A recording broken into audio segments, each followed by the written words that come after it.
Nah, salah satu yang dilakukan adalah dengan mengurangi kematian yang terjadi di sana. Itu paling banyak karena pneumonia dan serangan jantung.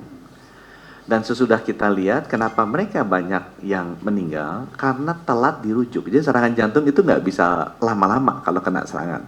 Itu harus langsung dirujuk Saudi. Karena pemerintah Saudi pun sekarang sudah sadar kenapa banyak yang wafat, karena memang proses rujukannya kalau kena penyakit itu lebih lama. Dengan demikian kita harapkan, saya rasa kuotanya lebih baik dipakai untuk jemaah Indonesia.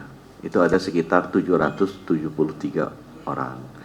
Sehingga waktu itu saya sempat diajak bicara lah oleh Menteri Haji yang juga bekas Menteri Kesehatan, jadi teman lama saya, dan juga Menteri Kesehatan Saudi.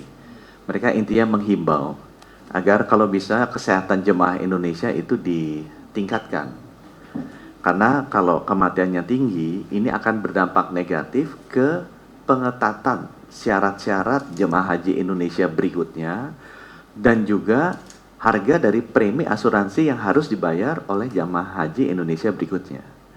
Jadi kalau kita tidak benar-benar menjaga status kesehatan, kesakitan dan kematian masyarakat Indonesia, nanti berdampak negatif ke jemaah haji berikutnya.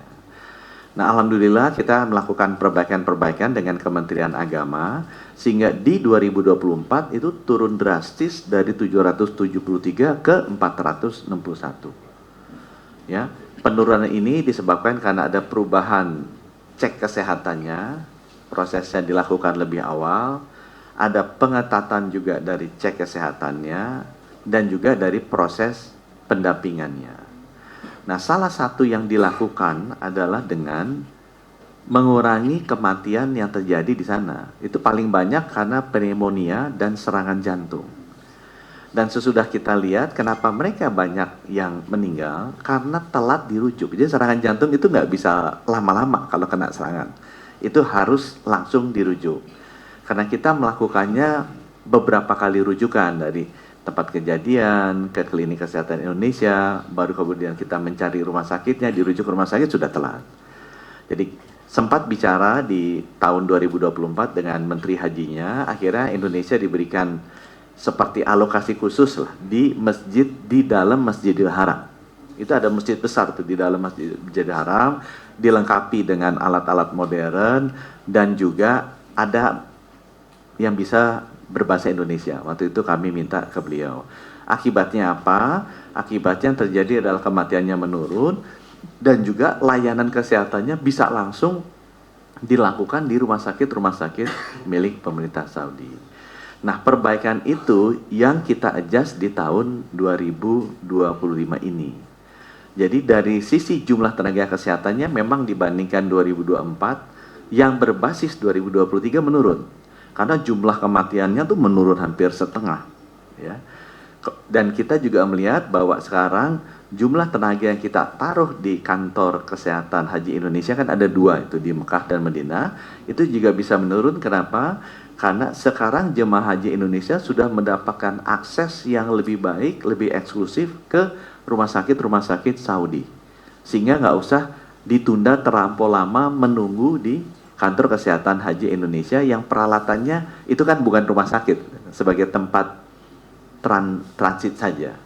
Sehingga dengan demikian kita bisa langsung mengirimkan jemaah haji kita masuk rumah sakit kalau mereka perlu ditangani. Sehingga jika ada penurunan dari tenaga kesehatannya di sana karena memang layanannya lebih baik. Nah, gimana kita memastikan layanan tidak turun? Ya tadi, pertama kita sudah lihat aksesnya ke fasilitas kesehatan Saudi sudah lebih baik, dan yang kedua juga sekarang pemerintah Saudi itu memberikan list organisasi-organisasi, perusahaan-perusahaan yang harus melayani kesehatan dari seluruh negara. Itu ada listnya tuh sekarang, mulai tahun ini. Nah, Indonesia kita sudah milih satu grup, itu grup yang dipakai juga oleh India. Sehingga kalau ada masalah kesehatan, kita bisa berhubungan dengan mereka, mereka nanti yang menyalurkan ke seluruh rumah sakit yang ada di Saudi. Karena pemerintah Saudi pun sekarang sudah sadar kenapa banyak yang wafat, karena memang proses rujukannya kalau kena penyakit itu lebih lama. Dengan demikian kita harapkan, saya rasa kuotanya lebih baik dipakai untuk jemaah Ya, karena lebih baik jemaah-jemaah kita yang udah antriannya sudah sangat lama, itu yang diutamakan untuk bisa pergi haji. Terima kasih. Jamaah haji yang paling mudah diurus itu adalah Indonesia, karena hampir semuanya oke, baru masuk di imigrasi. Jadi imigrasi itu sangat cepat dalam proses penyelesaian imigrasi Indonesia dibandingkan negara-negara yang lain. Kekhususan lain yang diperoleh Indonesia seperti tadi, kita dapat akses khusus, termasuk juga coupling di Mina itu, kita mendapat di dalam lingkaran inner circle Mina itu, dulu kan pernah ditempatkan kita di Mina Jadid, dan itu ada persoalan fikih di situ. Kami minta lobby dari awal, paling tidak bertahan seperti tahun yang lalu, kita tetap berada di dalamnya. Bahkan ada satu hal yang perlu juga saya sampaikan di sini, ini adalah perjuangan lobby-lobby kita. Peraturan pertama bahwa maksimum jamaah haji itu 90 tahun, jadi lewat 90 tahun tidak bisa lagi menunaikan ibadah haji. Dan 70 tahun itu hanya 7%, jadi 7% kuota di atas 70 tahun yang bisa menunaikan ibadah haji. Nah, setelah kita ketemu dengan Menteri Haji dan Menteri Kesehatan dan juga beberapa pihak-pihak yang terkait di situ, alhamdulillah Indonesia diberikan kekhususan bahwa 90 tahun pun juga boleh, yang penting ada rekomendasi istita'ah itu ya. Nah, tetapi ini poin yang perlu kita syukuri. Kemudian juga urusan-urusan dengan kepolisian di sana kita juga sudah melakukan pendekatan-pendekatan. Jadi alhamdulillah menurut pengakuan dari pemerintah Saudi Arabia, Indonesia itu lebih siap menghadapi jemaah haji ini, termasuk juga paling cepat menjadi pelunas jemaah haji di sana itu. Terima kasih. Assalamualaikum warahmatullahi wabarakatuh. Nusuk ya, dam di negerinya. Saya bilang kami akan konsultasi dulu dengan Majelis Ulama, karena kami pemerintah tidak berhak menentukan urusan fikih. Walaupun kami juga sedikit tahu ya, tetapi ada orang, ada pihak, ada institusi yang berhak untuk memberikan fatwa. Pemerintah tidak memberikan fatwa tentang sah atau tidak sahnya suatu ibadah, tapi itu domainnya Majelis Ulama.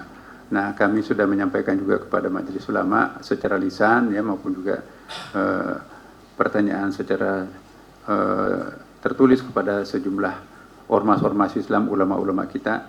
Di situ masih dua pendapat, sebagian yang mengizinkan karena itu ada ilatnya, ada karinahnya, dan ada maqasid syariahnya, ada banyak pertimbangan yang memungkinkan kita untuk melakukan penyembelihan dam di sini.